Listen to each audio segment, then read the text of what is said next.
residents of Bengala village in Kisauni are reeling from the sudden death of one of their own following a bizarre incident involving bees. Eric Miesi died last evening just hours after he attempted to drive away bees which were bizarrely feeding on hot soup. And as KTN's Ferdinand Omondi reports, the locals believe the bees and Eric's death are connected by witchcraft. As they escorted the body of their fallen brother to the Georgetown Hospital mortuary in Kisauni.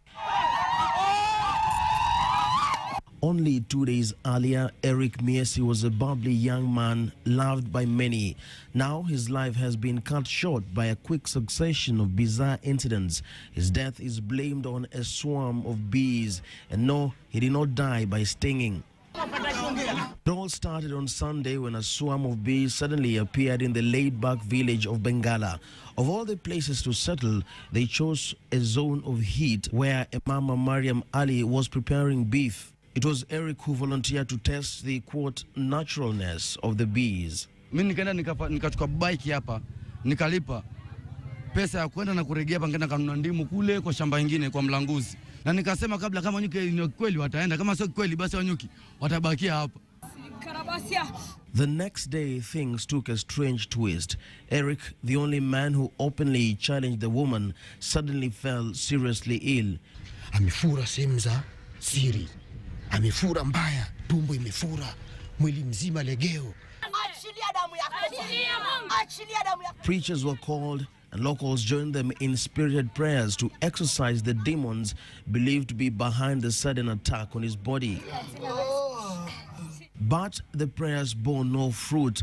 KTN has learned that an attempt was also made to cleanse the man traditionally with little success, as his friends claimed they had no money to hospitalize him.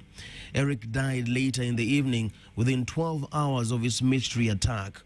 Now the locals are convinced that the woman and her bees have something to do with it. Yule mama cha kushangaza aliondoka pale akaenda akachukua udi. Akaja akachomea zile nyuki pale. Mahindi zetu tunavyo mahindi sisi na ile culture yetu. Tunajua udi inakuja na mambo ya ushirikina. They also claim that Mariam and another village elder threatened Eric at the time he was seeking answers over the incident. Kwa nilikuwa nataka nijue aongee mama yani. Kama wale nyuki alivyotoka asubuhi alienda hapa kale nyuki wakaja. Kumweleza namna ile mama alikasirika sana. Akaanza kumtamshia maneno mabaya yule kijana. Wewe bwana namna gani? Sijui utaona unajifanya wewe ndio kimbele mbele. Back in Bengala, the bees have since disappeared from the site. Stunned locals are still huddled together trying to digest the latest development. The woman in question is no longer here. Police took her away on Tuesday.